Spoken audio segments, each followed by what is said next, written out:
जय श्री राम। आपका बहुत बहुत स्वागत है। पश्चिम बंगाल में वोटर की गड़बड़ी, फर्जी वोट, घुसपैठिए, अब इनके सबूत सबके सामने आने लगे हैं। ऐसी ऐसी चीजें सामने आ रही हैं जो कि कभी पश्चिम बंगाल के चुनाव में पता नहीं चली, क्योंकि एसआईआर नहीं हुई थी। चुपचाप चुनाव हो जाते थे और गड़बड़ियां जस की तस बनी रहती थी। लेकिन अब सबूत सही चीजें सामने आ रही हैं और एक ऐसी ही कॉलोनी सामने आई है जिसमें फर्जी वोटों का, जिसमें बांग्लादेशियों, रोहिंग्याओं, पाकिस्तानियों, घुसपैठियों का पता चला है। ये है कोलकाता की गुलशन कॉलोनी। गुलशन कॉलोनी में आबादी 2 लाख है, लेकिन मतदाता है 3500। अभी कितना बड़ा अंतर है कि रहते तो 2 लाख लोग हैं, लेकिन वोट देने वाले सिर्फ 3500 हैं। ये किसी भी कॉलोनी में कैसे संभव है? गुलशन कॉलोनी चर्चा में तो पहले भी रही है, लेकिन इसके कारण नहीं रही कि कितने मतदाता है, वो तो अब पता चल रहा है। अब दावे किए जा रहे हैं और चीजें सामने आ रही है।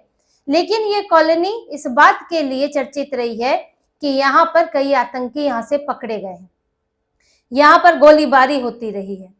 इस कॉलोनी में बांग्लादेशी, रोहिंग्या और पाकिस्तानी तक पाए गए हैं और अब यहाँ पर वोटों की गड़बड़ी सामने आ रही है। ये 3500 का आंकड़ा पॉलिटिकल पार्टियों से भी सामने आया है, बीजेपी का भी दावा है और वहां पर जो लोग फॉर्म बांट रहे हैं एसआईआर के, उनका भी कहना है कि हमें वोटर ढूंढे नहीं मिल रहा है। देखिए, 2 लाख की आबादी है गुलशन कॉलोनी की, पूरा मुस्लिम बहुल इलाका है। अब हम मान लें कि अगर एक परिवार में 5 लोग भी हैं, क्योंकि जैसे कि मुस्लिम परिवारों में अमूमन माना जाता है कि प्रजनन दर ज्यादा होती है, तो अगर हम यहाँ पर एक औसत 5 परिवार में लोग भी मान ले, सदस्य मान ले, तो अगर 2 लाख का परिवार है 5 सदस्यों के हिसाब से, तो 40,000 घर होने चाहिए। अब 40,000 घरों में अगर 3 लोग भी, एक परिवार से 3 लोग मतदान देने वाले हैं, जिनमें माता पिता और एक बच्चा है जो 18 साल से ऊपर का है, वो मतदान देने वाला है, तो 1,20,000 मतदाता बनते हैं। और यहाँ कितने हैं? 3500। अगर हम इस 40,000 को 3 से गुणा कर दें और अगर हम इसमें मान लें कि 2 ही है माता पिता एवरेज, तो भी 80,000 बनते हैं। लेकिन यहाँ 3500 है और कुछ रिपोर्ट्स में तो ये भी है कि मात्र अभी तक एक बूथ पर 1600 ही मतदाता है। तो आखिर यहाँ पर चल क्या रहा है? बाकी लोग हैं कौन? अब इस पर आरोप लगते हैं कि यहाँ पर बड़ी संख्या में घुसपैठिए बसा दिए गए हैं और अपराधियों के लिए सुरक्षित पनाहगार बनी हुई है कि यहाँ पर आओ, अपराध करके घुस जाओ, कहीं छुप जाओ और ढूंढना मुश्किल होगा, पकड़ना मुश्किल होगा, क्योंकि आपके लिए वहां पर भीड़ इकट्ठी हो जाती है, पत्थरबाजी भी शुरू हो सकती है और आपको खतरा भी हो सकता है। ऐसे इलाकों में ये संवेदनशील इलाके बन जाते हैं। जहां मुसलमान बहुल इलाका है वो संवेदनशील हो जाता है, वहां पर सुरक्षा एजेंसियों का भी घुसना मुश्किल हो जाता है। अब इसका बचाव करने कौन उतरा है? टीएमसी। और टीएमसी के नेताओं का कहना है कि नहीं, यहाँ कोई बांग्लादेशी, रोहिंग्या नहीं रहता है, पाकिस्तानी नहीं रहता है, यहाँ तो बाहर से आए हुए लोग रहते हैं जिनके अपने वोटर कार्ड कहीं और है, यहाँ नहीं है। ठीक है, चलिए 2 लाख में कितने लोग होंगे जो अपना वोटर आईडी कार्ड, कोई कहीं और से आए, मान लीजिए बिहार से आया है, बगल में उड़ीसा से आया है, कहीं और से आया है, दिल्ली से, महाराष्ट्र से, यहाँ के रह रहा है गुलशन कॉलोनी में, यहाँ काम वाम मिला हुआ है, तो वो क्या, कितने सालों तक वो व्यक्ति वहां पर बिना सरकारी सुविधाओं के रह सकता है? क्योंकि अगर आपका वोटर कार्ड नहीं है तो आपको राशन नहीं मिलेगा, आपको दूसरी चीजों में भी समस्या आएगी, सिलेंडर वगैरह लेने में भी, कनेक्शन लेने में दिक्कत आएगी। तो कब तक कोई अपना आधार कार्ड, वोटर आईडी नहीं बनाएगा, वहां के लिए अपना एड्रेस नहीं बदलवाएगा? क्या वो सरकारी सुविधाओं से वंचित रहेगा? तो अगर ऐसे ही लोग होते तो वो तो अपना कब का एड्रेस बदलवा चुके होते। गिने चुने लोग होने चाहिए जिन्होंने नहीं बदलवाया, लेकिन यहाँ तो बड़ी आबादी ऐसी है कि जिसका कोई वोटर आईडी नहीं है। तो यानी कि यहाँ पर ऐसे घुसपैठिए हैं जिनका अभी तक वोटर कार्ड बन नहीं पाया, जिनका वोटर लिस्ट में नाम जुड़ नहीं पाया, और इसकी तैयारी हो रही होगी। ये सब इतनी आसानी से एकदम से तो नहीं हो जाता है, हो सकता है इन 5 सालों में तैयारी हो रही होगी, कॉलोनी बसी होगी और इसको इन चुनाव में वोटर लिस्ट में नाम जोड़ने की कोशिश होगी। लेकिन इस बार एसआईआर हो गई, क्योंकि करेक्शन होती तो नाम जुड़ जाता, और करेक्शन तो छोड़िए दीजिए, थोड़ा थोड़ा धीरे धीरे ये लोग नाम जोड़ते हैं, जैसे कि 127 नाम जोड़ रहे थे। तो क्या पता ये करने की कोशिश हो, जैसे कि प्रशांत किशोर गए थे पिछली बार, 6 महीने पहले गए और 6 महीने में उनका नाम वोटर लिस्ट में आ गया भवानीपुर में, जहां की ममता बनर्जी का विधानसभा क्षेत्र है। आखिर प्रशांत किशोर जो है वो बिहार में भी मतदाता थे और पश्चिम बंगाल में मतदाता क्यों बने, क्यों वोट देना चाहते थे पश्चिम बंगाल में? सवाल तो उठता है। ये प्रशांत किशोर ने ये नहीं बताया कि आखिर उन्होंने पश्चिम बंगाल का वोटर आईडी क्यों बनाया था। ना उन्होंने कोई घर लिया, ना वो रहने वाले, ना उन्होंने शिफ्ट किया, तो वो क्या कर रहे थे वहां पर वोटर आईडी कार्ड लेकर? क्या वो टेस्टिंग कर रहे थे कि ठीक से जल्दी जल्दी नाम जुड़ जाते कि नहीं, या इस कॉन्स्टिट्यूएंसी से उस कॉन्स्टिट्यूएंसी से वोट शिफ्ट हो सकता है कि नहीं? कर क्या रहे थे नकली वोटर आईडी कार्ड बनाकर? ममता बनर्जी के चुनावी कैंपेन भी देख रहे थे वो उस दौरान। तो डाटा के आधार पे क्या क्या उन्होंने सलाह दी होगी ममता बनर्जी को कि आप क्या क्या कर सकते हैं कि जिन कॉन्स्टिट्यूएंसी में कम वोट पड़ता है वहां ज्यादा वोट पड़ जाए।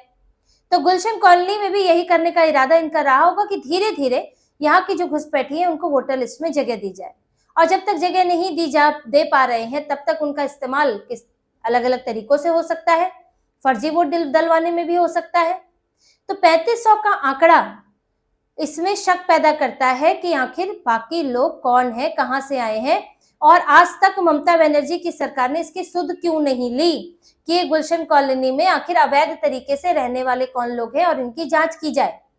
अगर केंद्र सरकार दखल देती है तो ये कहेंगे संघीय ढांचे पर प्रहार हो रहा है, यहाँ पर केंद्रीय एजेंसियां घुस रही हैं, तो आप अपनी राज्य की पुलिस को ही ठीक कर लो। और ये कोलकाता जैसे जगह पे राजधानी है, राजधानी की एक कॉलोनी में ये हाल है। और ये सब कैसे सामने आया है? ये सब एसआईआर से सामने आया है। अगर एसआईआर नहीं होती तो इस बार भी ये चीजें ऐसे ही निकल जाती, और हो सकता है गुलशन कॉलोनी में धीरे धीरे वोटर लिस्ट बढ़ भी जाती, नए नए वोटर आईडी कार्ड बन जाते, यहाँ पर भी एक वोट बैंक तैयार हो जाता। तो इससे हकीकत दिखती है कि पश्चिम बंगाल में कितनी गड़बड़ी चल रही है, वोटर लिस्ट में क्या क्या होता है और कैसे घुसपैठिए बसाए जाते हैं और धीरे धीरे करके भारत के नागरिक बनाए जाते हैं। और ये तो एक गुलशन कॉलोनी का नाम है, अगर आप चले जाएं मुस्लिम बहुल इलाकों में तो जाने वहां कितनी गुलशन कॉलोनियां होंगी, कितना ऐसा चल रहा होगा मुजफ्फरपुर जैसी जगह, मुर्शिदाबाद जैसी जगह पर जहां पर 70% मुसलमान है और अधिकतर बांग्लादेशी है वहां पर। तो ये कई इलाकों का हाल है। और अब एसआईआर से यही चीजें पता चल रही हैं, जो वहां पर बीएलओ गए हैं वो लोग ढूंढे, उनको मतदाता नहीं मिल रहा है। 5-5, 6-6 मंजिलों के मकान है, यानी कि करीब 5-6 फ्लैट है एक मकान के अंदर, और वो ढूंढ रहे हैं। कई जगह पे ताले लगे हैं और कई जगह पर लोग कह रहे हैं जी हमारा तो यहाँ से वोटर ही नहीं है, हमारे पास तो वोटर कार्ड ही नहीं है यहाँ का, हम मतदाता सूची में है ही नहीं। बड़ी मुश्किल से खोजे जो है एक आध मिल रहा है, ये हाल हो रहा है। लोग अमूमन तो होता है कि जब इस तरह की चीजें होती हैं तो लोग खुद आ जाते हैं अपना फॉर्म लेने के लिए कि भाई आए हुए हैं बीएलओ, अपना फॉर्म लो भरो, बड़ी चहल पहल हो जाती है, सबको पता चल जाता है यहाँ बीएलओ के घर में दरवाजा खटखटा रहा है और उसको वहां पे मतदाता नहीं मिल रहे हैं। और आरोप तो तक लग रहे हैं कि यहाँ से भाग लिए घुसपैठिए कई, उनको डर ये लग रहा है कि 2002 की लिस्ट में उनका नाम अगर नहीं है, जो कि होना बड़ा मुश्किल है, तो फिर उसके बाद उनको बांग्लादेश भेज दिया जाएगा, डिटेंशन कैंप में रख दिया जाएगा, क्योंकि इससे इलाके चिन्हित हो जाएंगे कि कहां पर कट गए हैं नाम, ज्यादा नाम कहां कटे, किस बूथ पर कटे हैं, किस कॉन्स्टिट्यूएंसी में कटे हैं।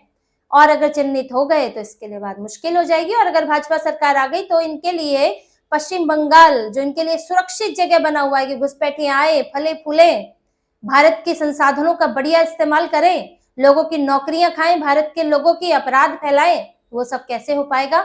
इसलिए दौड़ लगा दी है बांग्लादेश बॉर्डर की तरफ कि कहीं इधर उधर हो जाओ, फिर बात की बाद में देखेंगे, ये चल रहा है, इसलिए ताले लगे हुए हैं।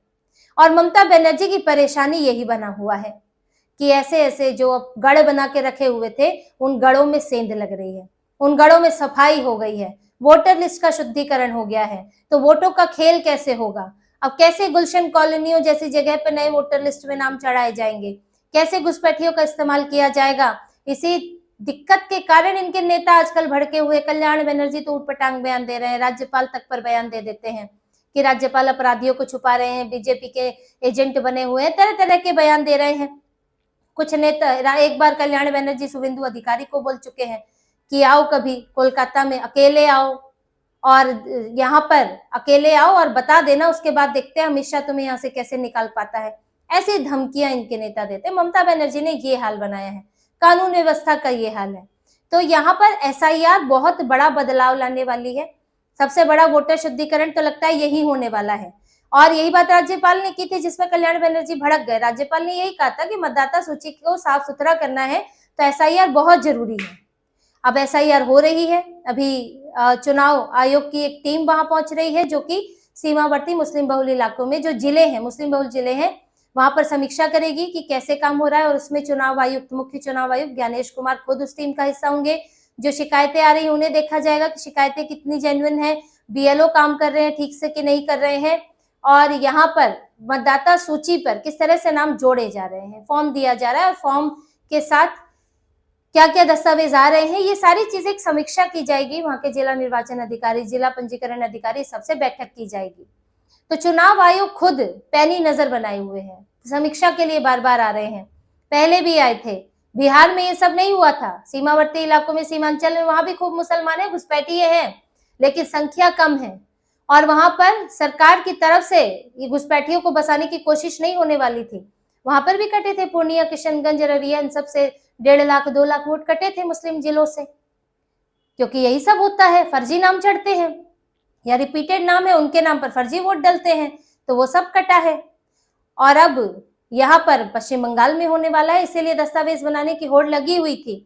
लेकिन अब भी मुसीबत बढ़ी हुई है। ममता बनर्जी के नेता तरह तरह के बयान दे रहे हैं, एसआईआर के खिलाफ सुप्रीम कोर्ट गए हुए हैं, वहां से भी राहत मिलने की उम्मीद कम दिख रही है इनके लिए।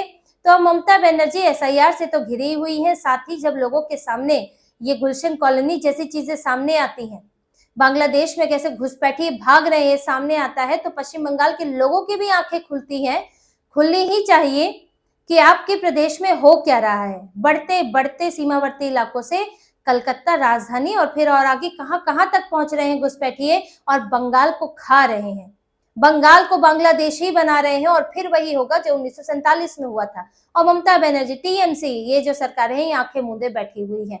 तभी पंडालों पर हमला होता है, इन्हें कोई फर्क नहीं पड़ता, शोभा यात्रा पर हमला होता है, कोई एक्शन नहीं होता है। तो यही सबसे तो हिम्मत बढ़ती है, और ममता बनर्जी को ध्रुवीकरण में वोट मिलता है। इस बार यही वोट खतरे में है, तो ममता बनर्जी परेशान है।